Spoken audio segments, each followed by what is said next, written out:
She's a...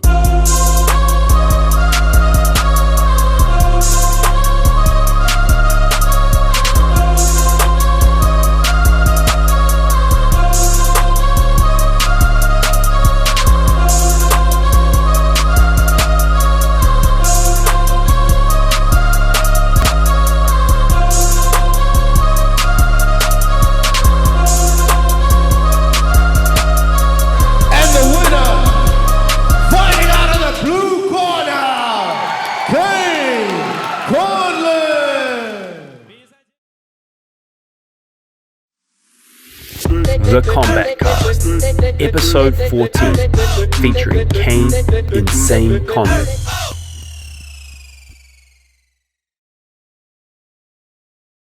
And we are live. Hello and welcome to the Combat Cast, episode number 14. Today I am joined with a very, very special guest.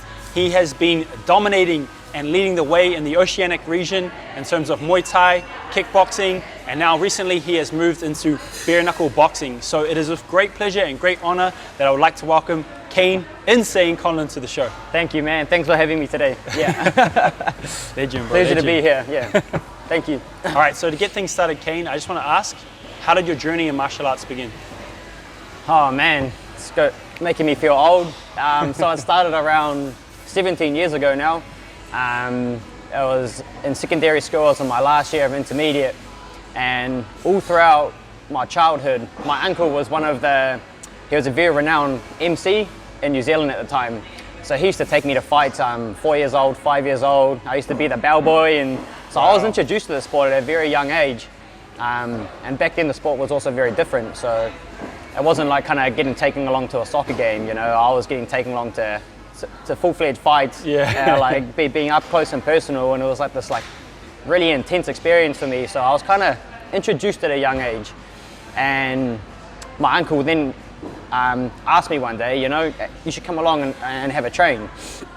And it's a little bit of a Karate Kid story, you know, like I walked into the gym and it was ETK, Elite Thai Kickboxing, and on my first session, after that first session, a trainer called Roger Earp went and handed me a pair of gloves. He had taken them out from a cabinet, a brand new pair of gloves, and he said, "Look, man, you've got natural talent, and I'll give you these gloves if you continue training." And basically, from that day forth, that's it, man. So after he gave you those gloves, you just kept at it? I kept training, man. Yeah, and obviously, the reason you start martial arts isn't the reason you keep going. It evolves over time. Firstly, I was fascinated, and then gradually you mature and evolve as a person mentally and physically, and you find different things in martial arts that keep you going. Right. So you, unlike a lot of other people, you were introduced to pretty much Muay Thai straight away. Muay Thai, yeah. And still to this day, Muay Thai is at heart is where I like to fight. It's the striking form I like most fighting. Yeah. Right. And how did that passion and that just fun for the training aspect of it grow into like competition? Like when did you start competing?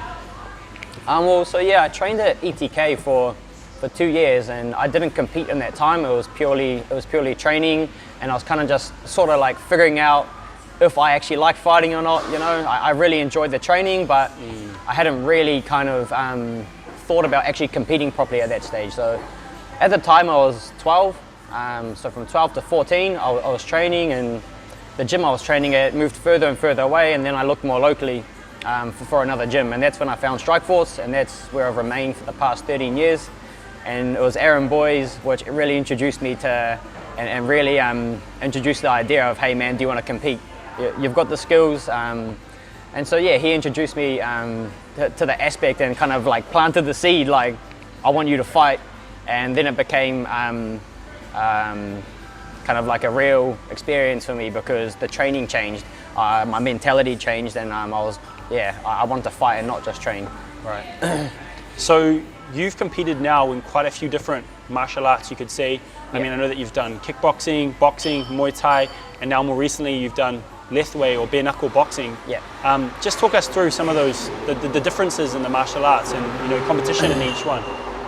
Kickboxing, Muay Thai, and lethwei, they're all very different. They're all obviously like very, very complex stand-up striking sports. I've always found like a huge love for Muay Thai though, like just the whole philosophy of it.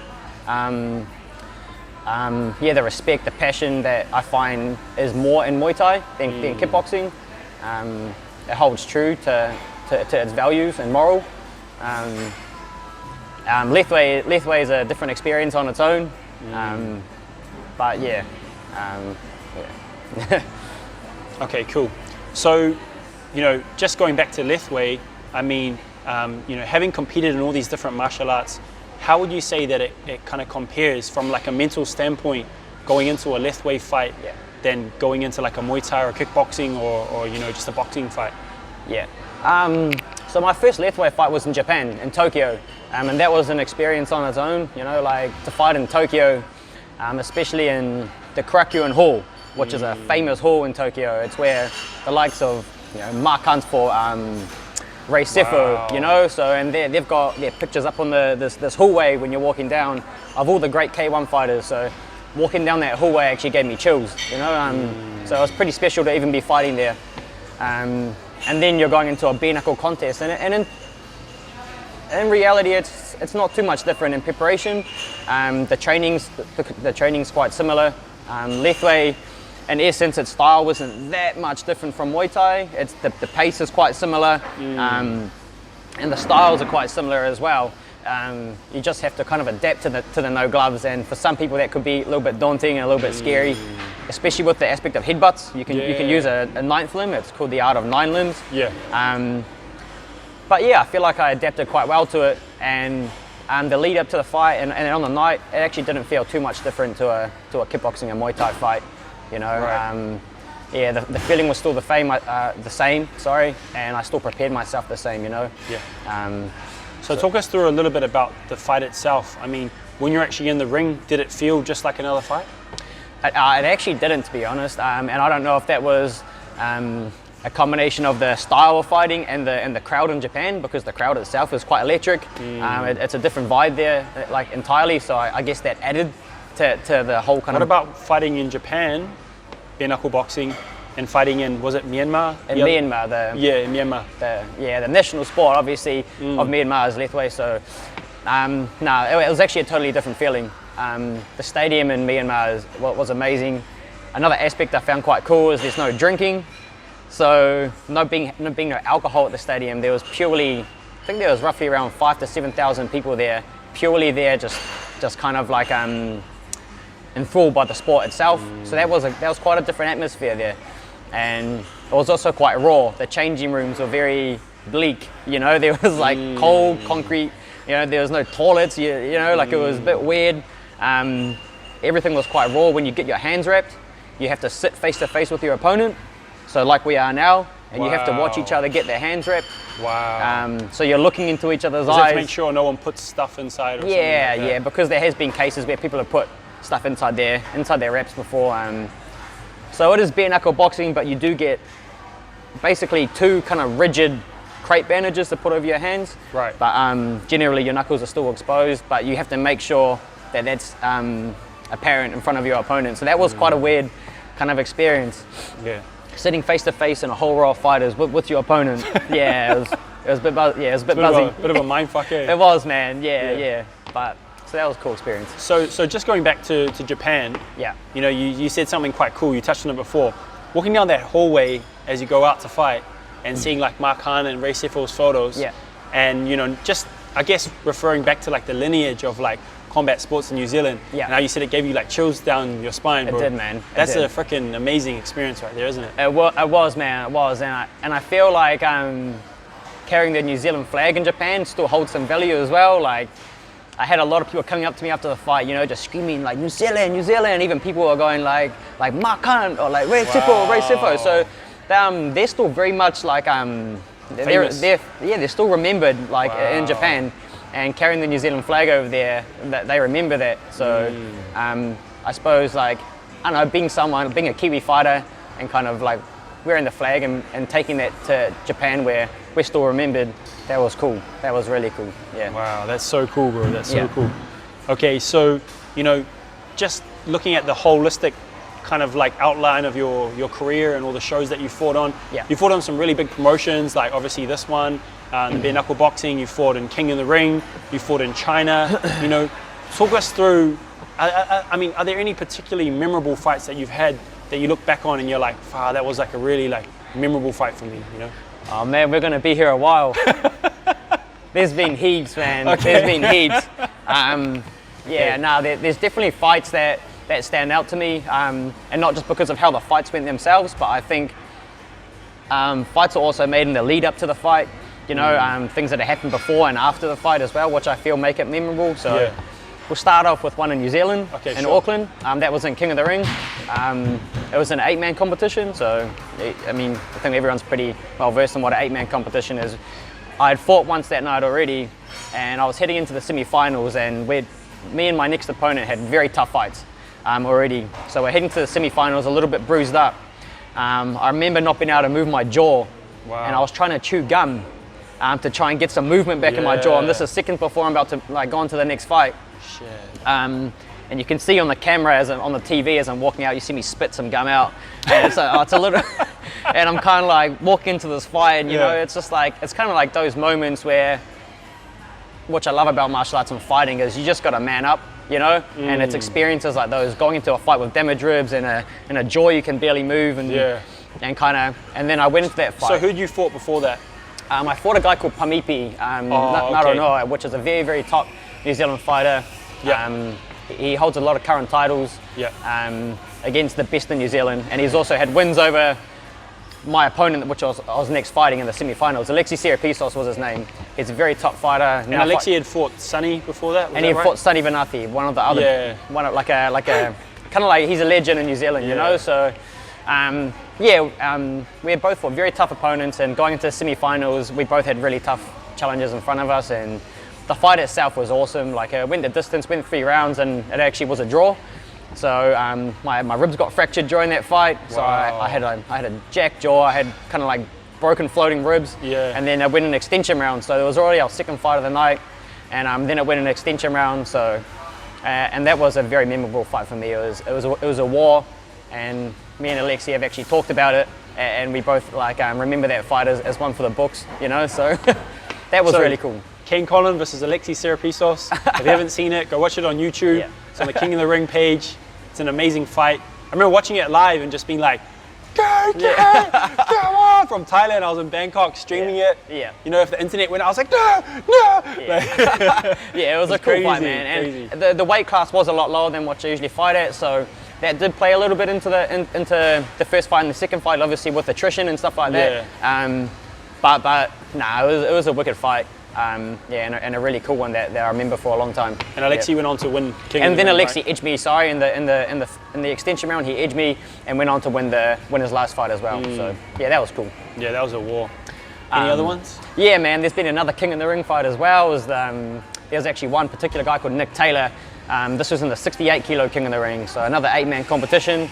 Very, very, very big man. He cut a lot of weight for this, and he was a giant. He is a giant, man. He was huge. He was, I can't remember his height, but it was ridiculous. It was a David versus Goliath type fight.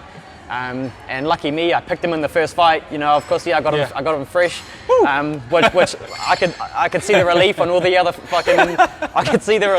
other 7 guys in the lineup. They were like, whoo, like dodged the bullet there, kind of thing. So that was cool, and in a way, I was kind of happy I got him. You know, you're in those competitions to show that you're the best.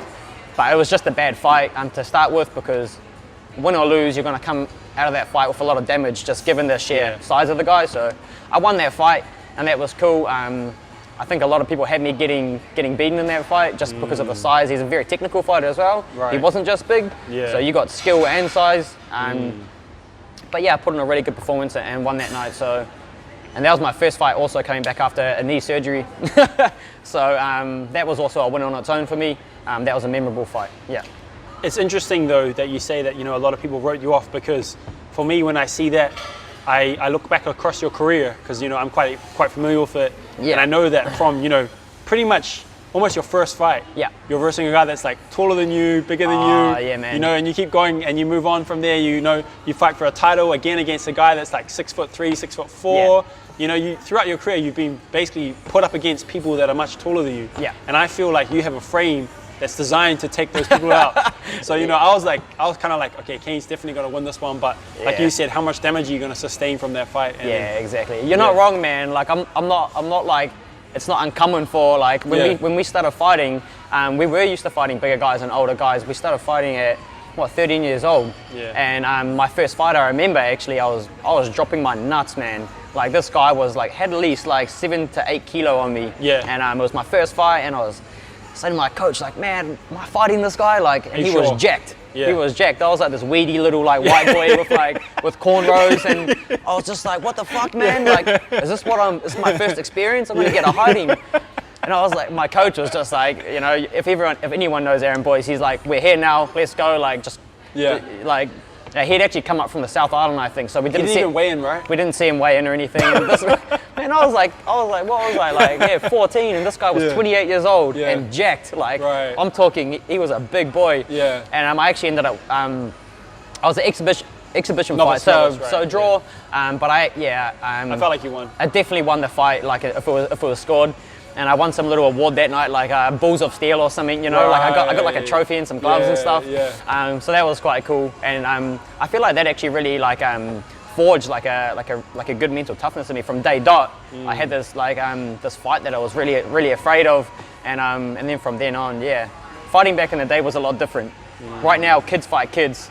You know, and then people, there's like age categories and weight categories. There's age categories, weight categories, and back in the day, there wasn't really, you know, like it was kids fighting men, and it was just kind of like weight, you know what I mean? So it's a different kind of deal back in the day, and that's kind of what's helped I think fighters in this generation, like evolve a lot, you know, mentally.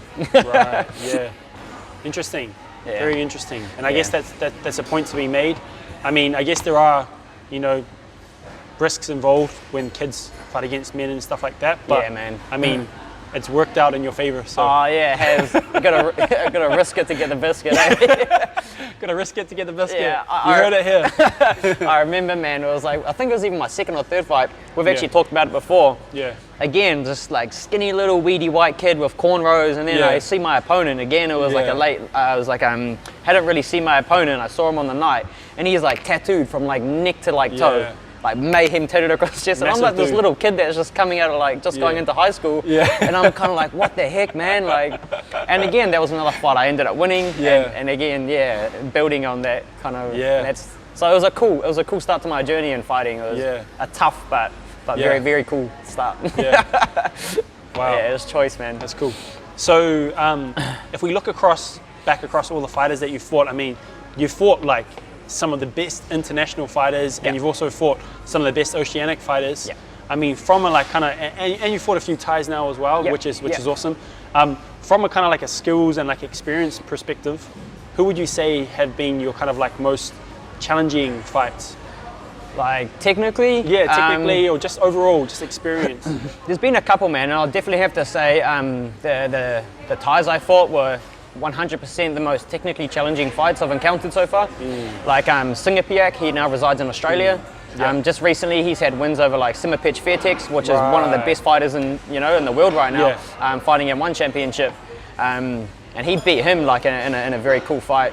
So him fighting Singapiak, one of my first experiences of fighting like a high level Thai, that was like really new to me, and I'm gonna be honest, like he kind of technically picked me apart in the first 2 rounds. I was a little bit thrown off. Like they're very good at taking your best weapons and making you kind of like feel like an infant in terms of like your technical ability. Like I got a beautiful jab, I got a beautiful leg kick, and just nothing was working on him. So immediately my weapons were taken away from me, and they do it so effortlessly, you know. It was only until the 3rd, 4th and 5th round where Aaron, my coach, was saying, look man, the fight's slipping away from you, you need to change something up, and he had a good chat to me, and I actually came back in the 3rd, 4th and 5th round. It was a little bit too late, but I gave him a very hard 4th and 5th round, and that for me was technically one of the hardest fights I've had. Interesting. Cool, man. Another one was Pedui. Yep. Pedui's a very, very top Thai in New Zealand. He's basically cleaned out the division in New Zealand of Kiwi fighters. He's very, very good. He used to be like a top Thai fighter in Thailand as well, like stadium champion. And again, that was a very, very technical fight. I actually lost that one as well in a split decision. Yeah. Very, very close. Technically, those were the hardest. And I'd say one other guy, and this is a beast of a fighter. His name is, my pronunciation might be a little bit off, but Qiu Liang. Okay. He is one of the top-ranked fighters in the world right now, and he's beaten names like Andre Corbin, Fabio Pinca, Kao Fairtex, Elias. Tong? Yep, Jomtong, Elias Boulade. These are like the best 65 and 67 kilo fighters in the world. And I had a really, really good 5-round fight with him in New Zealand. Perhaps a little bit too young for me at the time where I fought him. I probably wasn't right there yet. But that was a very, very hard fight, and I'd love to run that one back with him. Right. Okay. Cool. Sometime in the future, because right now he's ranked up there with some of the best in the world. So, yeah. I know that there's a lot of top Thai fighters and international fighters now that are kind of shaping up to face him. Yeah. And when I asked those Thai fighters about him, they didn't even know who he was. So, yeah. You know, I think they're in for a bit of a rude awakening because totally, man. He's a beast. The Tank or something, right? I think that's his name. The Tank, yeah. You only have to look on YouTube. Yeah. And 100 of his fights pop up. He's an amazing fighter. So technically, that was really cool for me to be able to fight him. And yeah, I'd also like to run that one back with him because I feel like I'm technically at a stage now where I could do some, like, give him a better fight. Do some damage. Yeah, man, exactly. So yeah, that's one I've always kind of wanted to run back. Yeah. Given his status in the international fight scene right now. Yeah. Yeah, that was a good fight too. Yeah. So Kayne, the next question I want to ask is, you know, something that I've noticed with you is that, you know, you've been kind of fighting at a top level for quite a while now, you know, fighting like these Thais and fighting this guy and stuff, and the Tank, and, you know, you seem to have quite a good degree of like longevity. Yeah. What do you think it is that's allowed you to keep going for such a long time, you know, whereas other fighters kind of peak and then drop off or whatever? What do you think it is that's given you that longevity? Yeah, I mean, I'd have to say it's part of my style, you know. I don't really have like a take one to give one kind of mentality. I'm not going to stand in the pocket and get banged up like the whole fight. I've definitely got like a crafty like style, you know, like I've got good range and I'm quite smart and technical in the ring, so that kind of allows me to not get so beaten up in fights. And, you know, like as the fights go on over the years, like I've been fighting for over a decade now, or well over a decade now. You know, like that sort of damage, having a style that's susceptible to one sort of like shot, like if you're a big hitter and you take one to give one, over time that's going to take a toll on your head. If you have poor defense, you know, like your legs get beaten up and you start becoming susceptible and getting injured and stuff like that. So I feel like my style has really helped me in terms of my longevity in the sport, you know. Yeah, being quite technical in the ring and not taking too much damage like in my fights, I think has really helped me. Yeah, so, you know, that's an interesting point that you made there, because if you look back over a lot of your fights, you'll see that there's little things that you do. For example, you know, you might take one low kick. The next time that low kick comes, you'll just slip your leg backwards. You know, you take one body kick, the next time it comes, you'll just lean out of the way. Or you'll fire your combination and you'll put yourself in a position where the opponent thinks they're going to be able to get you, but you'll just graft away, or you'll just kind of nip away. And then you're like, and then you're just out, you know, and then you reset and then you're going again. So, you know, I think that's an interesting point that you made, you know, that the first thing that you said was your style. And I think I would agree with you because, that is something that I noticed that's quite unique about you compared to a lot of other fighters that you see just walk forward and just absorb. You're kind of like a brawler with brain. You know? Like I think a lot of people with their styles, they have a style and they encounter problems, and then their way of pushing through it is just pushing through with their style, kind of like being a hard hitter or something, and taking the damage and coming through and winning the fight like that. Whereas, like you say, it's very important to be able to adapt in a fight, take a leg kick, take another one and be like shit, and then you know, and then think of a way around it. So I generally come out of fights not too beaten up. There's very few fights where I've really been messed up, and that's just being able to adapt during the fight, you know. And, you know, stay calm under pressure and realize when something's not working and then work around it, I guess is very important. And that ring IQ just comes with experience as well, and over time it's just gotten better and better. Yeah, it's interesting. You know, I'll see other times where, you know, you almost look like you're a bit tired, and then the opponent will kind of like relax, and then you'll start attacking them full power. With good combinations, those little tricks, you know, I think it's sneaky, and you develop those over time. Again. It's cool though. You get it, defend yourself at all times, you know. Exactly, man. Okay, in your opinion, what attributes do you think make a great fighter or a world class fighter, world champion fighter? If you had to narrow it down. If I had to narrow it down, man, I think there's one thing that no fighter could ever argue against. It doesn't matter what gym you go to, what martial arts you do. You just have to have self-belief. You have to believe in yourself. Self-belief. You could have skills you could have all the skills in the world. You could be as strong as you want. You could train it. You could have really good work ethic. You could have all these things, but at the end of the day, if you don't believe in yourself, more likely you're going to lose a fight. You know what I mean? As soon as you get punched, as soon as you take damage, if you don't believe in yourself, doesn't matter how fit you are, doesn't matter how strong you are. When you start taking damage, you're going to lose. You know, you need heart and you need self-belief, and that I think is the single most important attribute to have as a fighter. Wow. Well, it's very mentally tough. You know, you're fighting someone in front of a couple thousand people. It's very daunting, and like if you don't have self-belief, when you start taking that damage, you know, it's going to go south. I think you've nailed it, bro, with one shot, really. One hit, one kill. Yeah, that's it, man. Because, you know, if you look at a lot of the top fighters in the world today, you know, they have incredibly high self-belief. Yeah, that's it. You know, they have like unwavering self-belief. high levels of self-belief. You know, and it's something that I would say almost gets overlooked. You know, people will say, oh, heart or toughness or IQ or things like that. Self-belief sounds a little bit cheesy and whatnot, but in essence, man, it's like we're going against basic human instinct when we're going into a fight. We're doing something that our body knows is going to damage us. You know what I mean? You're willingly going into a situation which is a little bit scary, and you know your body's going to take damage. So it's being able to overcome that and believing in yourself that, you know, you're good enough and you can make it through that situation. Because if you don't, like, what are you really doing? Why it's the wrong sport for you, you know? Yeah, bro. I mean, like, and you can fight, you can have a couple of fights, but I guarantee you, you're never gonna get to the top level. You're never gonna get to the top level, and like deep down, you don't believe that you can either. If you don't believe in yourself at the end of the day, you know. So. Wow, bro, powerful. Like, well, yeah, man. I think it's like undoubtedly, unquestionably, the one thing that you have to have above all else, and everything else you can develop. You know. Cool. Yeah. One thing with you, Kayne, that I think does set you apart, not from all the fighters in the world, but, you know, from a large number of them, is your work ethic. Yeah. You've got a crazy, crazy work ethic. Yeah. Just talk us through what it's like for you in an average fight camp. You know, how long do you like to train for? Like, how many weeks out? How many times per week do you train? What's your kind of like your routine, your fight camp going into a big fight? You know. Yeah, my fight camps are generally pretty intense, man. Like, they've definitely still evolved over time as well in terms of how I've structured them. And how would you say they've evolved? So, for example, like fighting from a long time ago, the way I was trained and taught was a little bit old school. You know, everything we did was cardio, cardio, cardio. You know, it was just drilled into you in conditioning and cardio, and we didn't do a lot of strength and conditioning. We didn't. I didn't really personally reflect on how I was training and, you know, where I was in certain parts of the fight camp. So I'd get up and just do lots of cardio in the morning. I'd go to work and then do all my pad training at night, and then the next morning I'll do cardio again, and then this is just like running and more pad training. For the most part, I would train twice a day, 6 days a week. So that's morning and night.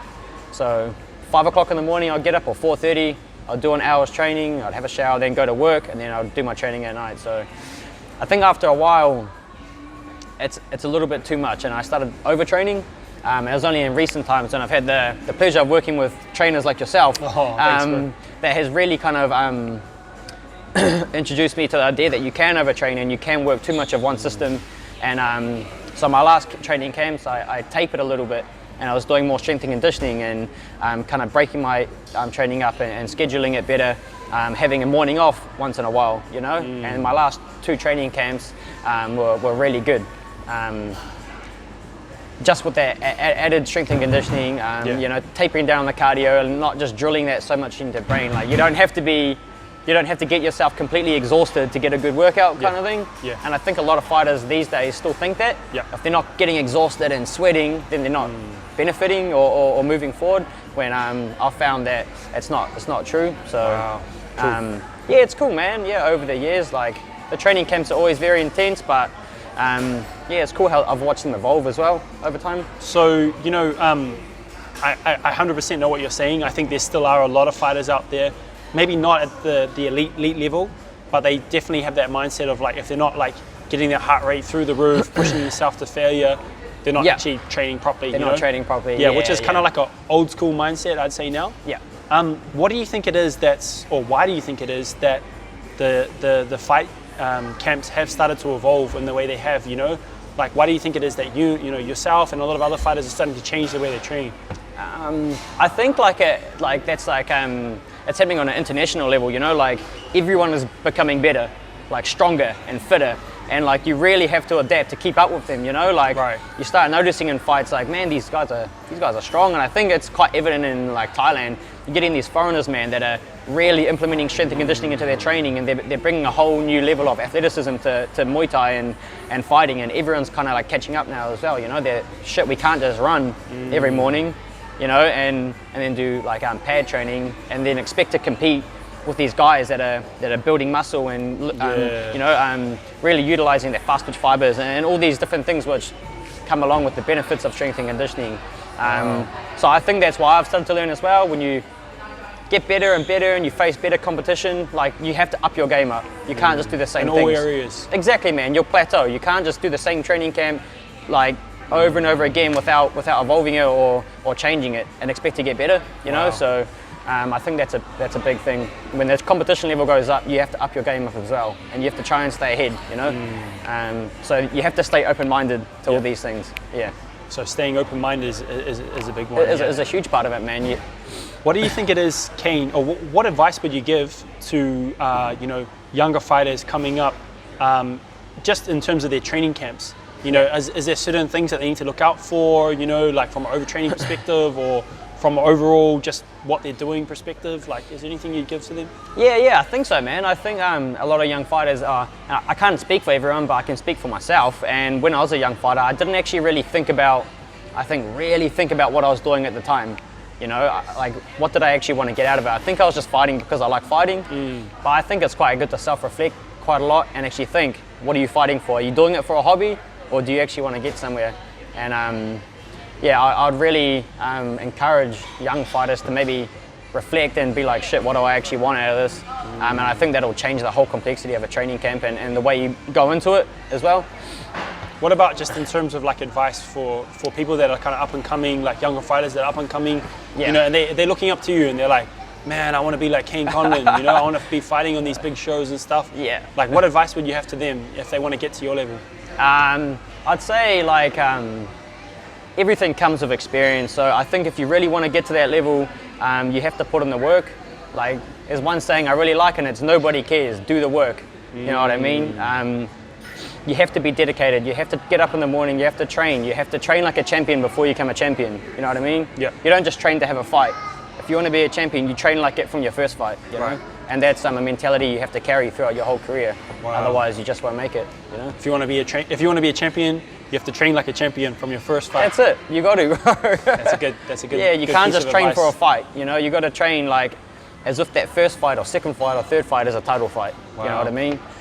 You don't just train like that when you've got a title fight. I feel like that's stupid. You know, and you're doing yourself a disservice in terms of really like molding yourself for when you get to that position. You're already going to be ready. You're going to be ready from the first time you fought. You know, you had already anticipated the moment.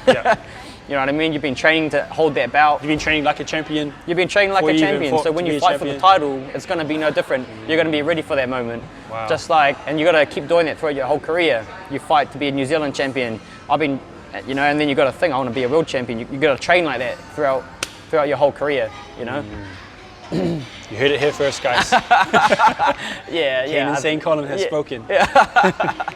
Okay, the next thing I want to ask is, you know, nowadays we're starting to see kind of like a resurgence of Kiwi fighters on the world stage. You know, especially in like UFC and things like that. What do you think it is that's allowing, or what is it really that's that makes Kiwi fighters do so well on the world stage? Fuck, man. It's quite a hard question, eh? Yeah, I'm not too sure what it is, man. Like, Kiwi fighters have always done very well, whether it's we're a small country and we've always felt the need to prove ourselves. I'm not going to say overcompensate. That sounds weird. But, like, we're a small country and we do breed very tough fighters. And I'm not too sure, man. yeah, from the greats, like we say, like Ray Sefo and Mark Hunt and all that, it does have a snowball effect, you know. It does inspire us Kiwi fighters, and now we've got like the likes of like say Israel Adesanya, Dan Hooker, all those guys on the main stage, and that's creating, I think, a lot of enthusiasm in kickboxing, Muay Thai, and mixed martial arts in New Zealand. And yeah, there's a really good energy in the country right now in terms of martial arts. Like a lot of people are very enthusiastic, but I don't know what I could nail it down to, man. Maybe it's just in our DNA. Like Kiwi, like on average, the average Kiwi person is just down to fight. You know what I mean? I don't know what it is. Like we have a very natural kind of like inclination to fight, to scrap. Bite down, you know? and just to bite down and go toe to toe. So whether it's part of like our genetic makeup or the way we think or the energy we have that we get off each other. Yeah, I think it's a combination of all those things, man. Like, yeah, the Kiwi fight scene has always been very good, and like being like a lover of martial arts, you know, obviously I follow a lot of promotions overseas, and I see a lot of types of fighting, and man, we have some just some genuine quality, like hearty fighters in New Zealand. Yeah, and I think that's a combination of a lot of things. Yeah. Cool. So, Kayne, I want to bring things back to you now. Yeah. Moving forward, over the next, few years, you're going to be coming into like kind of like, a lot of people would say like the peak of your career. Yeah. Where do you want to be? Where do you want to? What shows do you want to be fighting on? What do you want to be doing? Where do you see yourself? Yeah. Man. I should have gone to Thailand and perhaps moved international a long time ago to live, train, and fight and pursue it properly. Obviously, there's always things going on in your life that maybe stop or inhibit that, like work, career, study, and all this. I thought that was a priority first, but now, so this year, later on in the year, I'm moving to Thailand to live. And that's where I think we'll really kind of unlock that last bit of potential I have, actually going into peaking in my career. I'm still physically and mentally like probably peaking right now. So I'd love to be on some of the top promotions in Thailand. I think it's going to happen when I move over there very quickly. Get some good fights. I wouldn't mind going one championship. Obviously that's a top tier right now for Muay Thai and kickboxing. Giving like actually Muay Thai and kickboxing a very good platform. Mixed martial arts has always obviously been up there with boxing and stuff like that. They've been the highlighted martial arts. Yeah. But now one championship's really highlighting kickboxing and Muay Thai as well. So that's obviously a platform I'd like to reach. Awesome. Yeah, but for the meantime, man, Thailand, that's going ahead in August, given the travel restrictions and all that. Yeah. And I really think you're going to see me bloom in style and fighting. I think you're really going to see me up my game. Thailand's not ready, bro. I can fully devote, man. Thailand's not ready. I'm down. Yeah, Kayne insane, Conlan. I'm hoping to go over there and just tear the scene up over there for a little bit for the next couple years. Cool. I think that's where I'm really going to start leveling up. Are you excited about that? Oh yeah, man, I can't wait. Like I said, it's something I should have done a long time ago, but given my situation now, like I'm in a position where I can go over and spend some good quality time there for the foreseeable future and really up my game and see what I can do with the sport. Cool, bro. Yeah. How can fans and just the viewers here, how can they follow your journey, bro? Yeah, man, What's the easiest way? You can follow me on my most active platform is probably Instagram. That's at Insane Kayne. Insane Kayne. I'll put a link on for you guys. Yeah, and that's my Instagram, and it's pretty dormant at the moment. Like I say, I need to move overseas to really elevate myself, because in New Zealand I'm fighting the same person now 3 and 4 times. So competition has kind of reached its limit, later on in the year you're really going to see like a new me. Cool. In terms of fighting and competition and stuff like that. So I can't fucking wait, man. Give us a follow. Yeah. It's gonna be awesome. Yeah. The last thing I want to ask is, are there any shout outs, or is there anyone that you'd like to say thanks to? For sure, man.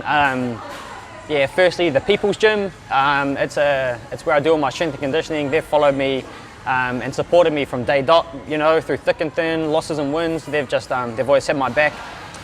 Illicit Leaf is a CBD oil company which sponsors me. Cool. Which is also really good. Go check them out at Illicit Leaf on Instagram. Okay. They can supply with like healing salves, like all CBD products. Awesome. Really, really good quality products, organic products.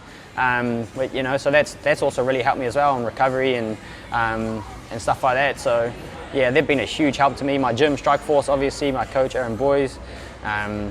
And yeah, if there's anyone else I've forgotten, my bad. But yeah, I mean, everyone, my friends, my family, everyone, you know, you gotta, they say it's a single sport, but it is a team sport, you know, like, and yeah, so thank you to everyone that's been part of the journey so far. Awesome, bro. And you, my man, thank you for having me here today. It's been awesome. Yeah. Awesome, brother. All right, man. Well, thank you for coming on the show. It's been an honor, Kayne. Yeah, as thank always. you, man. Yeah, thanks so much, brother. Thank and, you. Look forward to the future. All right, man. Me too. Yeah. Sure. Cheers. Hey guys, Steve here. If you like the content, please don't forget to press like and subscribe to stay up to date with the most recent episodes. I'll see you guys on the next one.